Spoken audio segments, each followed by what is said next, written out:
Olá, hoje o Encontro com o Autor tem recebe uma convidada muito especial, que é a professora Edilene Lobo, mineira, e que atualmente exerce o cargo de ministra do Tribunal Superior Eleitoral, uma corte de funda relevância que trata, nada mais nada menos, como todos sabemos, das eleições do país, né? Das eleições federais, das eleições estaduais. E a ministra Edilene Lobo é advogada, forjou a sua trajetória advogando no campo eleitoral, mas para além da advocacia, ela também é uma pesquisadora de mão cheia. Nos traz aqui o livro Direitos Fundamentais e Inteligência Artificial, um livro de sua autoria em colaboração com uma orientanda sua, Núbia Franco de Oliveira. O livro é super interessante, nós vamos descobrir isso quando começarmos a entrevistá-la. O livro trata de racismo, de machismo, da aporofobia algorítmica, racismo algoritmo, machismo algoritmo e suas repercussões. A ministra Edilene Lobo é mestre e doutora em Direito, com pós-doc na Universidade de Sevilha, estudou novas tecnologias, quer dizer, tem um diálogo com o livro, né, o que ela pesquisou, e antes de iniciar a sua atividade como ministra do Tribunal Superior Eleitoral, primeira ministra negra do Tribunal Superior Eleitoral, ela estava em Sorbonne, ministrando um curso sobre essas questões que envolvem minorias, envolve direito eleitoral também, entre outras coisas. Era um curso de 5 anos, uma temporada de 5 anos em Sorbonne, mas ela preferiu retornar ao Brasil para emprestar o seu brilho ao Tribunal Superior Eleitoral. Ministra Edilene, muito obrigado por sua visita. Nós estamos no mês da mulher, é uma alegria recebê-la. E eu gostaria que a senhora começasse como a senhora achar melhor, sobre sua pesquisa, suas pesquisas, em verdade, não é? No mestrado, no doutorado, no pós-doc, em Sevilha. Me parece que tem outro, a senhora vai me corrigir, me complementar daqui a pouco, e sobre o livro que nós vamos também falar com ele. Seja bem-vinda. Muito obrigada. Eu agradeço a oportunidade de estar aqui falando dessa temática e principalmente podendo dialogar com todas e todos e sob a batuta aqui do doutor João Carlos Souto. Eu fiz minha trajetória no Direito e comecei fazendo a graduação em Direito na Universidade de Itaúna. Depois eu fui para o mestrado em Direito Administrativo na Universidade Federal de Minas Gerais. Tempos depois eu cursei o doutorado em Processo Civil na PUC Minas e pude ser professora em todas essas instituições. Hoje eu estou no programa de mestrado e doutorado da minha Universidade de Itaúna, sou professora convidada da pós-graduação em Direito Eleitoral da PUC Minas. E como o doutor João Carlos Souto disse, eu passei uma temporada dando aulas na Sorbonne Nouvelle, e lá eu tratava dessa temática que, de alguma maneira, está estampada no livro, falando de direitos políticos, eleições, milícias digitais na América Latina. Eu, portanto, fiz minha pesquisa nesses campos em que em que também estudei ao longo aqui da minha vida. Eu me concentro, por último, no tema da revolução tecnológica e o ambiente público da política. Então esse é um tema que me chama mais atenção e eu tenho produzido mais sobre esse assunto. E é um tema que precisa, sim, da nossa atenção, e esse diálogo é tão importante porque nós temos que tratar o assunto inteligência artificial aplicada ao mundo da vida, a vida cada vez mais digitalizada. Super atual. Né? Mas com a perspectiva de aproveitar o que de bom a tecnologia tem. Isso. E fazer com que as disfuncionalidades tecnológicas sejam corrigidas. Muito bem. Uma delas envolve a possibilidade, pelo mundo digital, da manipulação das pessoas, do dirigismo a respeito da sua escolha sobre processos políticos, processos decisórios, enfim. No livro, e aí chegando ao livro, eu tive a grata felicidade de escrever com uma minha aluna, hoje professora, uma jovem, do Centro-Oeste de Minas Gerais, que é uma professora universitária. Eu pude, então, percorrer essa temática, direitos fundamentais, inteligência artificial, questionando as decisões automatizadas. Deve ser um dos primeiros livros a tratar especificamente sobre esse tema, no Brasil, quero crer. Não saberia te dizer, Sim. Mas é um livro despretensioso. Mas é um campo novo, né? Mas é um campo novo, sim. Não é? É um campo novo e relevante. Principalmente o assunto das decisões automatizadas, que é algo que nós ainda não compreendemos bem, quer dizer... Talvez nem percebamos. Exatamente. Não é? Parte da questão é essa que nós exploramos no livro. Nós achamos que nós nos servimos da tecnologia, mas o que nós podemos identificar no livro, inclusive, que é o contrário. Hoje, o humano, a pessoa humana é o produto. Nós somos vítreos, transparentes, e o mundo tecnológico não.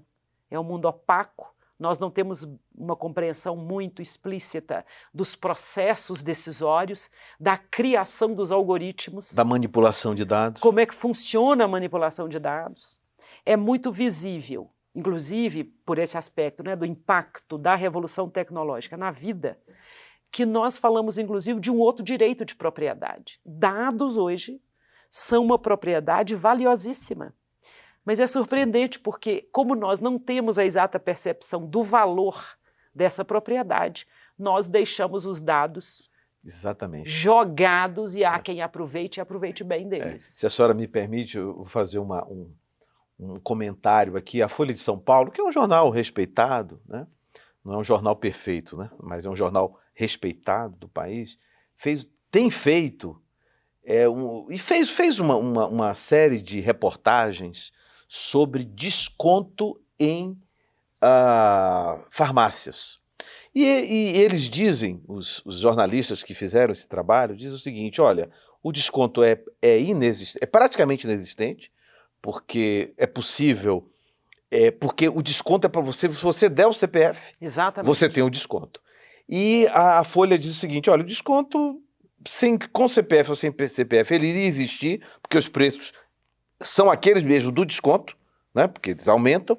E o que é que eles querem com o CPF? Saber o que é que o cidadão está consumindo eles vendem isso para agências de publicidade ou para anunciantes, e o anunciante faz o cidadão como target. É isso. Vai direcionar a propaganda, quer dizer, o que a senhora colocou de forma muito clara, quer dizer, é a manipulação de dados. O cidadão dá o CPF na farmácia, ele não imagina que ele está sendo objeto de um experimento, ou de um direcionamento, melhor dizendo, não é nem um experimento, e que rende lucro e que faz lucro para a farmácia, que vende esses dados, e para o anunciante que vai fazer o direcionamento com mais... Nós temos um outro problema, quer dizer, esse problema muito bem explicitado, eu acompanhei essa matéria, e o outro grave, quer dizer, são muitos os problemas com essa apropriação dos dados e o processamento deles, por quê? Quando nós falamos de serviços de saúde, farmácia e serviços de saúde, o grande problema é o mapeamento da vida das pessoas para, por exemplo, classificá-las a partir, por exemplo, da sua capacidade de consumo, ou negar acesso a determinado serviço em decorrência do seu perfil gerado com os dados que são dispersos pelo mundo digital. Eu destaco aí, por exemplo, falando de aporofobia algorítmica, que é essa aversão ao pobre. Que é um dos temas aqui do livro. É um dos temas do livro, e eu aponto exatamente isso. Esses dados, os dados das pessoas, principalmente para classificá-las a partir da sua capacidade de consumo, faz com que as pessoas mais pobres continuem ranqueadas como mais pobres, a elas são negados créditos básicos e nós observamos os estados, as organizações estatais, os estados nacionais, inclusive, delineando seus vários programas e políticas públicas a partir dessa classificação das pessoas, da classificação econômica. E daí nós exploramos esse aspecto da aporofobia. O enviesamento do mundo digital com esses dados, quer dizer, já notamos o enviesamento da sociedade, com uma exclusão, uma construção proposital da exclusão social, quer dizer, a aparência, e muita gente repete isso sem reflexão, que a pobreza é culpa do pobre, mas nós observamos então que esse enviesamento ele é potencializado pela inteligência dos algoritmos e nós vamos chegar a um momento dado em que as pessoas mais pobres continuarão ainda mais pobres, porque ao invés da tecnologia servir para, por exemplo, facilitar, ampliar oportunidades de acesso aos bens da vida, assistência social, essa classificação pode, levado ao excesso que nós estamos observando, essa classificação pode aprofundar as desigualdades. Quer dizer, nós tivemos, o Brasil experimentou no início do século XX o coronelismo, em que manipulava as classes menos favorecidas para se perpetuar no poder, não é verdade? Da forma mais rudimentar possível, né? E aí você tem João Guimarães Rosa falando sobre isso, você tem Jorge Amado no outro ponto falando sobre isso, e hoje nós temos, então, o aparato de inteligência artificial a serviço dessa continuidade, desse status quo. É mais ou menos isso? É isso, a manutenção do poder, a manutenção, a concentração de riquezas. Até porque essa construção do mundo tecnológico como um mundo hipercomplexo, e nós ouvimos muito isso, né? É tudo de grande complexidade no mundo digital. Essa construção da ideia de que o mundo digital é hipercomplexo faz com que nós tenhamos a sensação de que esse não é um assunto que nos diga respeito, e tem que dizer. Então, essa construção do mundo digital hipercomplexo quer dar a ideia de que nós estamos falando de uma casta, nós estamos falando de uma casta tecnológica, nós estamos falando de grandes fortunas nesse campo. As Big Techs, as 5 grandes empresas transnacionais de tecnologia, detêm riquezas impressionantes. Mas então o aparato tecnológico ele deve servir a sociedade, não se servir dela. Nós apontamos isso também em passagens desse livro. Tá. E eu lembro que a senhora mencionou em outra oportunidade, e me parece que consta do livro também, uma expressão, salvo engano, cunhada por uma das suas professoras, não sei se em Sevilha, que é a utilização do WhatsApp, a WhatsAppização da política. Eu gostaria que a senhora comentasse um pouco mais sobre isso. Sim, eu tratei desse tema, foi no meu estudo de pós-doc. Ah, tá. Então, na primeira parte do meu estudo em Sevilha, fiquei entre Sevilha e o Brasil, eu observava essa impactação da tecnologia na vida de todas as pessoas, observando um dos aplicativos mais populares no Brasil, que é o WhatsApp. Que é um dos mais utilizados no mundo. O Brasil Exatamente. É um dos que mais utiliza, junto com a Índia, me parece. Exatamente. Né? Então, observando esse impacto, e a partir do estudo de 2 professoras, eu identifiquei essa expressão da WhatsAppização da política. E quando fizemos o registro, e a partir da pesquisa dessas professoras eu fiz o registro dessa expressão, eu queria dizer que nós não podemos trabalhar com um tema tão importante como é a democracia, como é a participação das pessoas nos seus próprios destinos, desse modo simplificado ou abreviado ou instantâneo de um aplicativo como o WhatsApp. Então, ali eu começava a trabalhar esse tema e foi nessa oportunidade, na primeira parte do meu trabalho, que eu destacava esse novo modelo comunicacional na vida pública e na vida privada também. Quantas vezes as pessoas começam a conversar conosco, a gente começa a falar, por exemplo, de trocar informações, número de telefone, falar de algum tema e a pessoa diz, me manda o WhatsApp. Exatamente. Quer dizer, eu comentava e observava esse novo modelo comunicacional com o encurtamento das relações humanas. Certo. Uma espécie assim de ojeriza ao tete-a-tete, o que nós estamos fazendo aqui, a conversa franca, e uma certa desintermediação. Os intermediários, as intermediárias tradicionais do mundo da vida se apagando. E eu faço um destaque nesse trabalho, nessa primeira parte, rapidamente aqui, observando a política, que o que era muito tradicional e marcou o período das eleições no Brasil, como as eleições pelo mundo ocidental, que eram os debates públicos, os debates em rede de TV, por exemplo, rádio e televisão.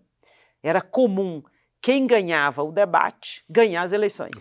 E eu observei esse avançar. Que é o caso lá do Kennedy com o Nixon na década de 1960. Exatamente. Nos Estados Unidos, que é onde começa, né, os debates. Exato. Né? Onde começa o debate. E observando essa evolução ou involução, os debates, os grandes debates, perderam força da política brasileira. As eleições se transportaram para um campo mais rarefeito, digamos assim, o debate sobre as eleições.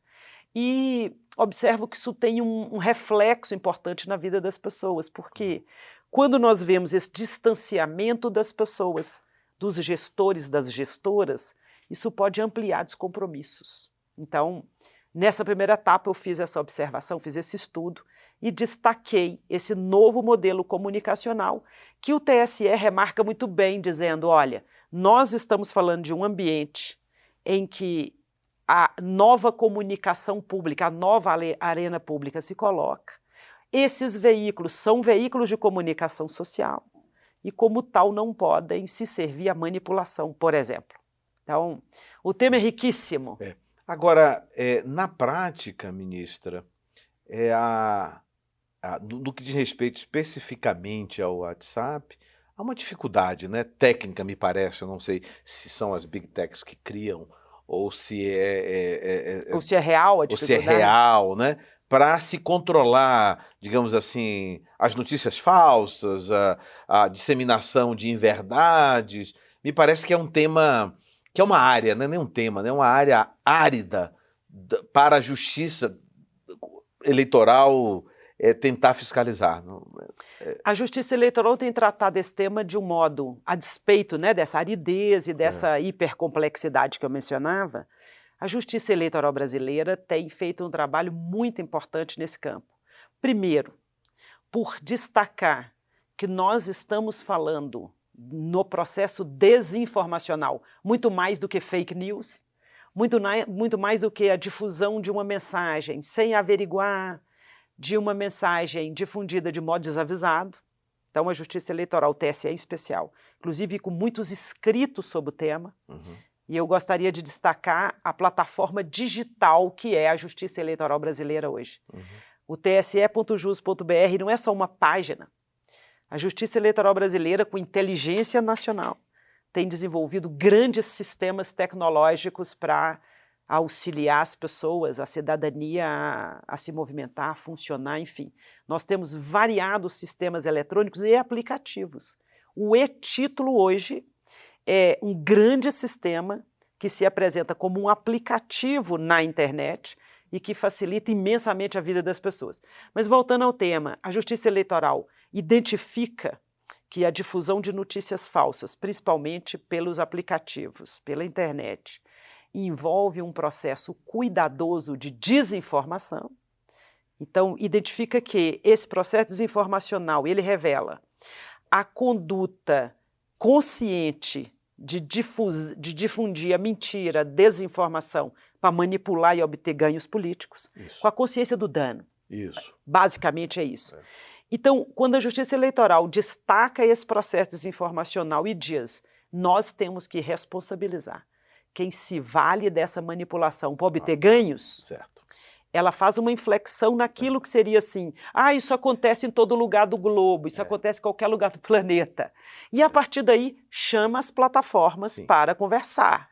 E aí a senhora dá uma lição quando deixa nas entrelinhas, né? Não porque não quisesse ser explícito, quer dizer, quando o TSE chama à responsabilidade essas plataformas e possivelmente os candidatos também, que forem identificados, quer dizer, ela está servindo como uma barreira para dizer, olha, não faça isso na próxima eleição, que você pode ser punido com a não diplomação ou alguma coisa. É mais ou menos isso. Sim, e principalmente essa evolução do controle, do debate sobre essa matéria pela Justiça Eleitoral tem colocado na mesa responsabilidades da sociedade em geral, mas fundamentalmente dos players da política e do mundo digital, das plataformas, para dizer o seguinte, se a plataforma é veículo da prática de ilícitos, ela tem que atuar para que isso pare.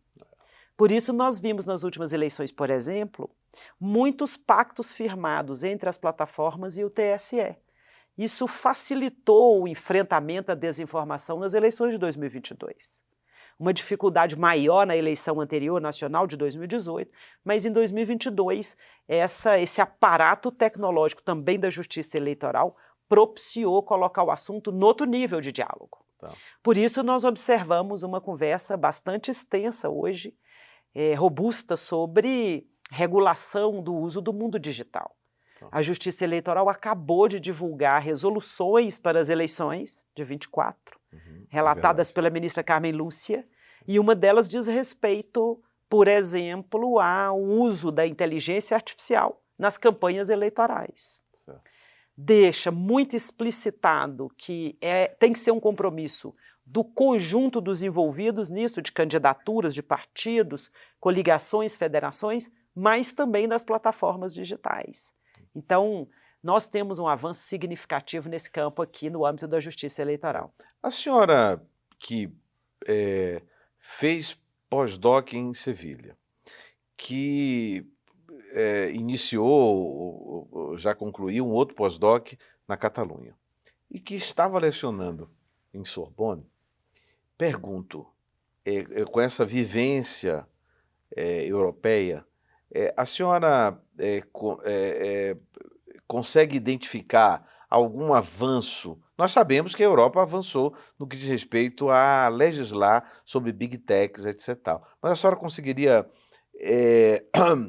visualizar alguma medida tomada no âmbito da União Europeia ou de um país isolado, né? De um país isolado, que converse, que dialogue e que se harmonize com o que nós estamos vivendo aqui ou nas próximas eleições, alguma coisa desse tipo, alguma postura da autoridade nesse setor? Sim, eu inclusive comento no livro, eu e Núbia, nós comentamos sobre o regulamento europeu do uso da tecnologia do mundo digital, basicamente. Nós temos leis importantes na Alemanha, nós temos leis muito importantes, inclusive sugerimos aí no nosso livro observar os princípios que na Europa são difundidos para limitar esse desenfrear da desinformação, por exemplo, no mundo digital. Então, nós trazemos como referência o modelo europeu, o GDPR, que parte da LGPD, que é a Lei Geral de Proteção de Dados no Brasil, foi beber nessa fonte. E destacamos do GDPR, esse regulamento europeu, a principiologia que de lá vem. E que tem impactado aqui o projeto de lei, por exemplo, que trata do marco regulatório da inteligência artificial. Então, nós exploramos esses regulamentos, eu fui estudar as primeiras leis ali na França, na Alemanha, tratando desse assunto, e eu vejo na Europa um estudo avançado, eu vejo regulamentos bem desenhados, não são os perfeitos, naturalmente, mas são documentos muito interessantes. E a preocupação da Europa é com a pessoa humana, não é por primeiro com a Big Tech, não é por primeiro com o negócio das plataformas. E esse tem que ser o nosso referencial. Eu tenho destacado, e no livro também colocamos esse assunto bem explicitado, que é evidente que nós estamos imersos na revolução tecnológica. Sim. Qualquer pessoa, ela não vive mais sem a tecnologia. Exatamente. Eu fico imagino que todo mundo deve sentir o mesmo. Como é que era a nossa vida antes do Pix? Isso, é verdade. Como é que era a nossa vida antes dos aplicativos os aplicativos de mensagem instantânea? Então, assim, nós estamos imersos. Minha mãe tem 94 anos, ela sabe o que é um Pix, ela sabe o que é um WhatsApp, ela usa as mensagens por voz.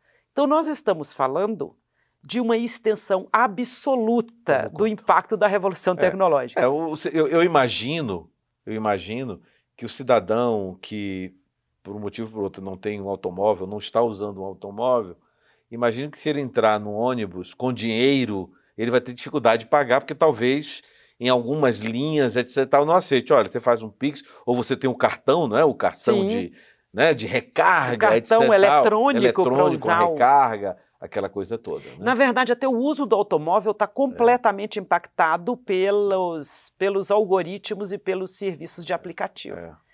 Já se observa a juventude recusando a comprar carros. Sim, é uma tendência. Eu vi um estudo já há uns 2 anos que no futuro, não fixando exatamente quando, mas que no futuro ter carro seria mais ou menos como hoje fumar. Fumar passou a ser démodé, né? Fumar passou a ser cafona, ou você não é muito bem-vindo mais no ambiente social fumando, não é verdade? Antigamente era muito chique fumar, Sim. não é verdade? Os filmes franceses, não só, né? Então há uma tendência a dizer, olha, e ele tem carro, quer dizer, olha, você está fora do mainstream, né? Tudo mais. E o mundo sustentável está precisando mesmo que nós tratemos melhor, né, a emissão de gases, enfim. Ministra. Mas eu queria concluir, pois não, perdão, só tratando desse perdão. assunto, Sim. que nós estamos imersos na revolução tecnológica, é para dizer que nós estamos imersos. É importante que nós possamos aproveitar as facilidades do mundo tecnológico, mas nós precisamos ter um olhar crítico sobre as disfuncionalidades. Eu destacava isso e quero insistir. Eu falo um pouco disso no livro. Um dos aspectos que me parece que nós precisamos enfrentar é essa ideia de hipercomplexidade. Eu tenho dito que a sociedade, a humanidade, precisa compreender o que se faz no ambiente das Big Techs. Nós precisamos lançar luz sobre esse processo, até para que nós possamos aderir a esse processo, gostar dele ou não gostar dele. Certo. Nós precisamos compreender quais são os algoritmos que impactam nossa vida. E aqui todo mundo escuta falar de algoritmo, é muito importante nós destacarmos que os algoritmos são fórmulas neurais, uma espécie de passo a passo que se desenvolve para tratar um problema, uma questão. E é muito dito o algoritmo como o senhor algoritmo, como se fosse algo que a gente não compreendesse. E eu já escutei isso muitas vezes. Olha, eu não posso lhe explicar, porque o processo é muito complexo. E se eu lhe explicar muito, eu posso também, se eu tiver que explicar muito, eu posso entregar o meu segredo industrial para você. Então, há uma proteção aqui desse campo. Sempre que eu escuto isso, eu me lembro, e o Brasil é um exemplo interessantíssimo para o mundo, eu me lembro da regulação e fiscalização do uso de medicamentos. Certo. Nós temos uma agência reguladora super importante. A Anvisa, ela examina todo o processo de desenvolvimento, fabricação e impactação de medicamentos na saúde das pessoas. Ao fazer isso, a Anvisa não rompe o segredo industrial das farmacêuticas. Certo. Mas ela atesta para a sociedade, olha, esse medicamento pode ser consumido. Ou diz, esse podia, não pode mais. As fórmulas neurais, que se desenvolvem a partir de um conjunto de dados e informações para entregar um produto posteriormente à sociedade, elas precisam passar por esse processo de certificação, e aqui eu dei um exemplo grosseiro da medicação, mas precisa passar por um processo de certificação, principalmente algoritmos que impactam a vida política. Porque nós temos notícias muito recentes de uso dos algoritmos para manipular as pessoas, dirigir as pessoas, Sim, sim. criar estados mentais de perplexidade Claro, para inibir o voto, enfim. Você pode criar uma guerra com isso. Exatamente. Não é? Então, pode... a ideia é essa, aproveitar as facilidades, É. compreender como funciona o processo algorítmico aplicado a campos específicos da vida e, a partir daí, nós podermos dizer se queremos ou não queremos determinados modelos aplicáveis, né? Quando a senhora menciona queremos ou não queremos, eu me recordo que não faz muito tempo, quer dizer, isso ainda está em voga, né? Nós consumíamos notícia lendo o jornal 1, 2 ou 3, sabendo que o jornal 1 tinha uma tendência dessa forma, o jornal 2 era de outra forma, e o jornal 3 era mais ou menos radical. Hoje, com a tecnologia e com as big techs e com a informação e com, enfim, instantânea, a figura do editor desapareceu e você entra numa plataforma, você vai ver de tudo. E o algoritmo vai encaminhar para você aquilo que você gosta mais, ou pesquisa mais, ou consome mais. Que é o caso interessantíssimo que a Suprema Corte dos Estados Unidos julgou, salvo engano, no ano passado, que é os pais de uma jovem, eles são imigrantes mexicanos ou de um país hispânico, e a filha foi estudar em Paris e aquele atentado de 2015, aproximadamente, ela faleceu e os pais americanos, moradores na Califórnia, entraram com uma ação contra o YouTube, dizendo, olha, vocês lucram com isso, vocês fazem com que isso se desenvolva e que mais e mais jovens sejam seduzidos pelo discurso radical, e por isso vocês precisam ser punidos. Foi uma ação muito interessante. Infelizmente, a corte, com uma formação um tanto quanto conservadora, não acatou a tese, né? Mas acho que tudo isso se conjuga, né? Se comunica. Quer dizer, é o que eu ia dizendo há pouco. Antigamente você escolhia que jornal você ia ler e porque você tinha um editor que dava aquele formato, não é? Agora não, agora você recebe sem filtragem alguma tudo, absolutamente tudo. E o que é pior, né? Eu, sem querer me estender por demais, que a entrevistada é a senhora, mas e o que é pior? Nós vemos recentemente uma evolução. O Twitter, antes de ser adquirido pelo Elon Musk, era uma rede que estava caminhando junto com as outras, cheia de problemas, é verdade, a gente sabe, né, de domínio, de algoritmo, etc. Tal, mas que tinha um controle maior.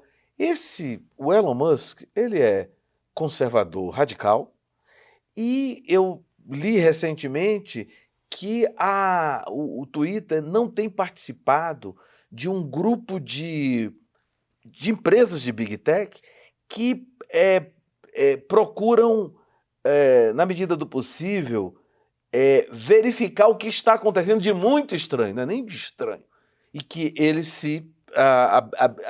abriu mão de colocar alguém lá nesse grupo que se reúne mensalmente, alguma coisa desse tipo. Quer dizer, a gente verifica uma involução. Ao contrário de esperar, como a senhora bem menciona no livro, a questão da União Europeia, que avançou, que tem avançado, o que nós vimos com relação ao Twitter é uma involução. Isso é muito ruim. Mas nós já estamos perto de concluir, e sabemos que a senhora tem compromisso inadiável logo mais. Eu gostaria que a senhora resumisse direitos fundamentais e inteligência artificial. Que mensagem, claro que a senhora já comentou o livro bastante, mas que mensagem, que proposta o livro oferece, né? Que proposta o livro oferece? Nós vimos diagnósticos, não é verdade? Nós vimos o problema e os diagnósticos. Sim. Mas que proposta o livro oferece? O que é que o que o Direitos Fundamentais da Inteligência Artificial está dizendo para a sociedade e para quem decide, né, para as autoridades, para o Estado. Para o Estado. O que é que o livro está dizendo? Bom, eu trabalho nesses 5 capítulos do livro temas variados que já exploramos aqui. Destacamos, por exemplo, 3 grandes problemas que nós observamos: o machismo, o racismo e a aporofobia algorítmicas. Observamos, inclusive, que nesse campo desses vieses que só acentuam esses modelos excludentes, as plataformas tecnológicas têm que ter um compromisso com o direito fundamental à igualdade e, principalmente, um respeito à diversidade. Por isso, nós fazemos uma oferta nesse campo. É fundamental que as plataformas digitais se comprometam com desenvolvedores e desenvolvedoras que revelem os vários grupos da sociedade brasileira. É visto até aqui que o padrão inaugurado de desenvolvedores é do homem branco rico do sul da Califórnia, por exemplo. E nós precisamos falar de mulheres negras desenvolvendo algoritmos, nós precisamos falar de pessoas, de grupos variadíssimos, pessoas indígenas, pessoas dos coletivos LGBTQIA+, enfim, nesse ponto nós destacamos a necessidade de que as Big Techs se comprometam com a diversidade, para melhorar, inclusive, o produto que elas querem entregar para a sociedade. Há um outro capítulo em que nós falamos dos vários direitos fundamentais que vêm sido sonegados ou negados, digamos assim. Por exemplo, o direito à explicação. Eu falava daquela ideia de que o mundo digital é hipercomplexo e essa construção de hipercomplexidades, onde a rigor nem teria, ela nega explicação sobre determinados resultados que a tecnologia encontra. Então, o direito à explicabilidade é um direito fundamental que nós precisamos colocar na mesa e falamos disso no livro. Outro aspecto, eu comentava no início e destacando mais, o direito fundamental à propriedade dos dados. Nós precisamos voltar a falar da propriedade dos nossos dados. Nossos dados estão dispersos pelo mundo digital, muitas vezes distorcidos, e nós não autorizamos. Nós não autorizamos que os nossos dados sejam comercializados. Doutor João Carlos acabara de falar do assunto da captura do CPF para nos entregar para o mundo comercial. Eu tenho certeza que a maioria aqui já entrou numa página da internet para pesquisar, sei lá, para procurar uma bota e passou a ser perseguido por sapatos dias a fio. Tentou comprar uma roupa e passou a ser cliente obrigatório de empresas de departamento. Então, como é que essas pessoas chegaram, essas empresas chegaram a nós desse modo, sem que nós possamos nos livrar disso? Então, nós precisamos falar do novo direito de propriedade, a propriedade aos próprios dados. Nós precisamos falar e reafirmar aqui o direito fundamental à própria individualidade e, principalmente, o direito fundamental a não ser incomodado. A grande maioria de nós não consegue mais fazer uma pesquisa minimamente razoável na internet sem ter que aderir a uma série de cookies, porque aquela aparente figurinha engraçadinha de um biscoito mordido, os cookies é que permitem essa captura dos dados, mas nós também não conseguimos acessar determinadas plataformas sem entregar os dados. Então esse é um outro tema que nós precisamos discutir e no livro nós falamos um pouco. Ainda falamos no Brasil da necessidade de o sistema político discutir e entregar para a sociedade brasileira uma legislação que possa tratar dessa regulação do mundo digital, e eu destaco 2 projetos de leis em curso.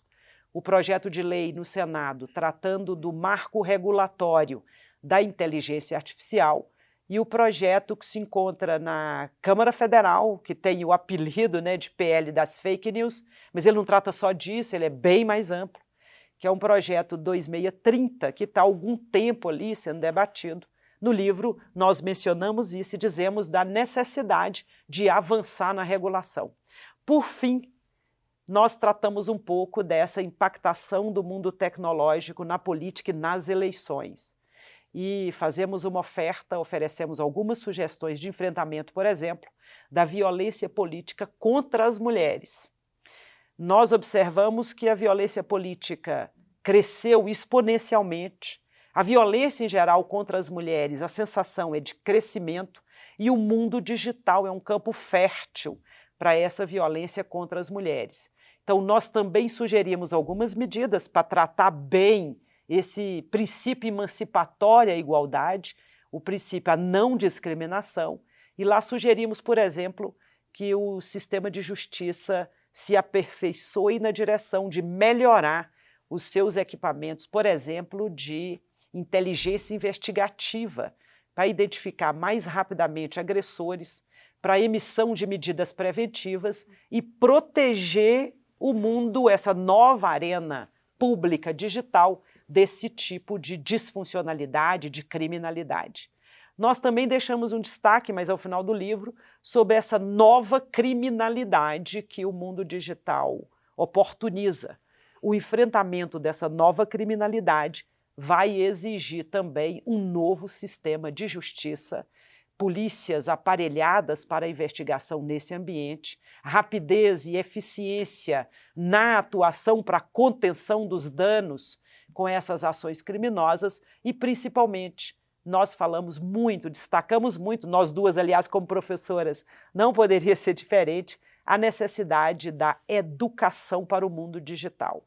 Letramento e iniciação digitais, para falar da preparação de nós mesmos, nós mesmas, jovens há mais tempo, mas também para falar do investimento na juventude brasileira, que é o presente e o futuro desse país. Então, o livro passa por esses aspectos e nós vamos aí costurando, alinhavando direitos fundamentais, tentando tratar desse tema com alguma leveza, mas chamando as plataformas digitais à responsabilidade. Ministra, muito obrigado. Nós conversamos hoje com a ministra Edilene Lobo, que nos deu uma aula e nos chamou e reiterou uma preocupação que se dissemina na sociedade, mas reiterou com dados de uma pesquisadora classe A, uma pesquisadora dedicada ao tema, uma pesquisadora que conhece o tema justamente por essa dedicação e pelo tempo em que ela vem pesquisando sobre inteligência artificial, direitos, as questões envolvendo o mundo digital, algoritmo, etc, etc, etc. Eu quero agradecer muito a sua presença, por estar aqui conosco. Sabemos de suas atividades, de sua ocupação como ministra do Tribunal Superior Eleitoral, dizer que estamos de portas abertas para recebê-la como entrevistada, como palestrante. Nós temos um outro programa que eu criei, além desse aqui, tem um outro que é Capítulo 4. O Capítulo 4 porque é o capítulo que trata da advocacia pública na Constituição Federal, e é um programa voltado para discutir temas vários. E como eu sei que a senhora advogou muito tempo em campanhas eleitorais, deve ter muita história para contar. E quem sabe numa próxima oportunidade. Sim. Muito obrigado, viu? Obrigada a vocês. E eu queria sugerir 2 livros para quem se interessar sobre esse tema. O Brasil tem muita coisa interessante, mas eu trabalho com 2 livros e nesse nosso livro aqui eu menciono, que é o livro de uma inglesa chamada Susan Greenfield, que ela fala das transformações mentais, para demonstrar essas marcas mentais dos algoritmos na nossa vida, e também o livro de um jornalista, Tom Fisher, que chama A Máquina do Caos. Nesse livro ele diz que não há salvação se nós não desligarmos os algoritmos. Muito obrigada, até uma próxima oportunidade. Até.